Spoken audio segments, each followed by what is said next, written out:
American males, and they think they know what you are supposed to personify. They label us as illiterate. They label us as not knowing how to respectfully talk to young ladies. They label us as thieves, robbers, and drug dealers. Well, I say that it is time that young African American males show society that we can put together an intelligent sentence. Yes, sir.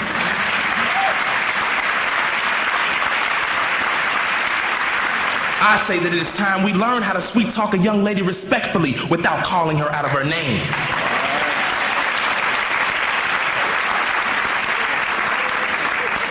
And I say that it is time we learn how to work hard to get the material things we want in an honest way. And this change has to start with you and I.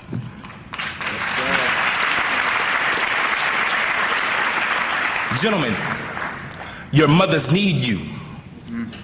The women who are graduating from college need you. Society needs you. I don't say these things because it sounds good, but because it is true. I understand your struggles. I had to juggle living in my own apartment for my junior and senior year of high school, playing sports, and trying to do my best in school. And no, I cannot compare my experiences to some of the adversities you all face every day, but I can say that those adversities are placed in front of you to see if you are strong enough to hop over them.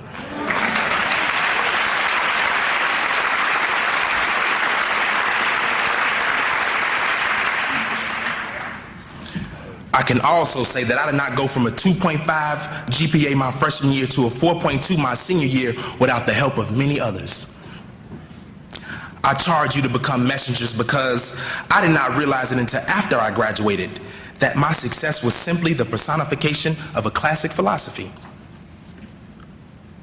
Nanos gigantium humerus incidentes. Dwarfs standing on the shoulders of giants.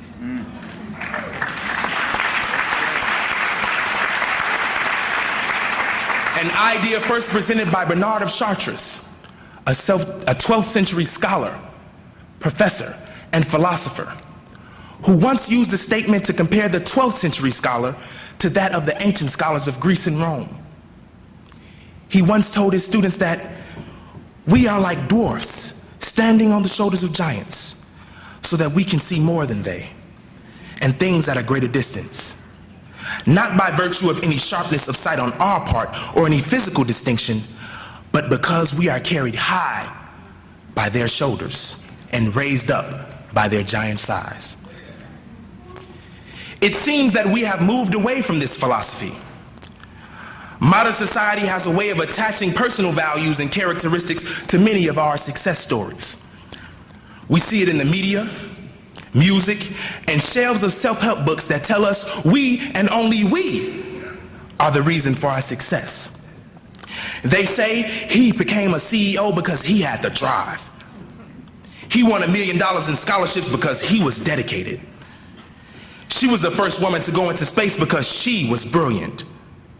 American society has developed a highly individualistic attitude related to success, breeding generations of youth who believe it is all about me.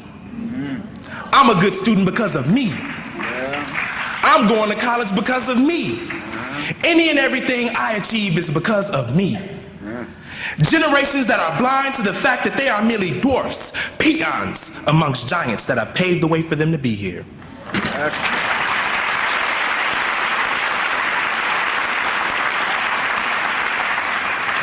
But you all cannot have the same attitude. You have to get to know the giants that stand amongst you and desire to be better than them. If you want to be a great writer, you have to want to understand the poetry of Shakespeare better than your English professors, who are giants of literature. If you want to be an entrepreneur, you have to want to be able to utter the consequences of fiscal policies faster than your economics professor, who is a crucible of economics knowledge. And if you want to be a great doctor, you need to be able to explain the antagonist of the triceps muscle faster than your anatomy teacher, a person who understands what you need to know about the body. You have to want to be greater than the young lords who flew the Puerto Rican flag over the face of the Statue of Liberty in the fight for the rights of Latin Americans. You have to want to be greater than Mahatma Gandhi, who responded nonviolently to brutal beatings and unjustified jail sentences in order to liberate his people. You have to want to be greater than the 4 African American students who sat down at the Greensboro Woolworths counter so that blacks could be served at whites-only diners.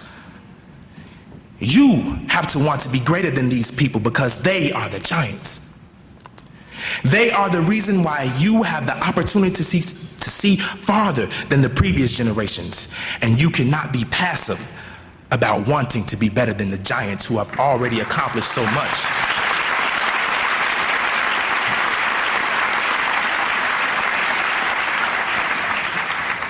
The giants will not kneel down so you can just lackadaisically walk into their shoulders. No.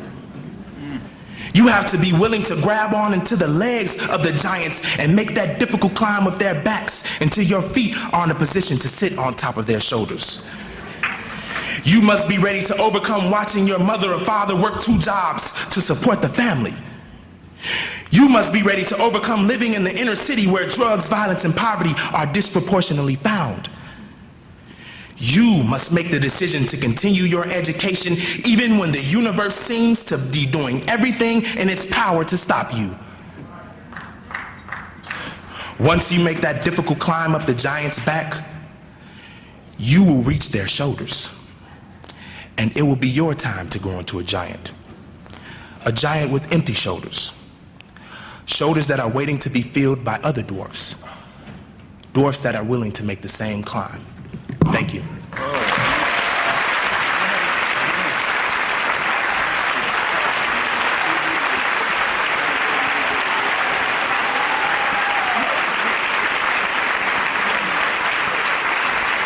Oh, my goodness.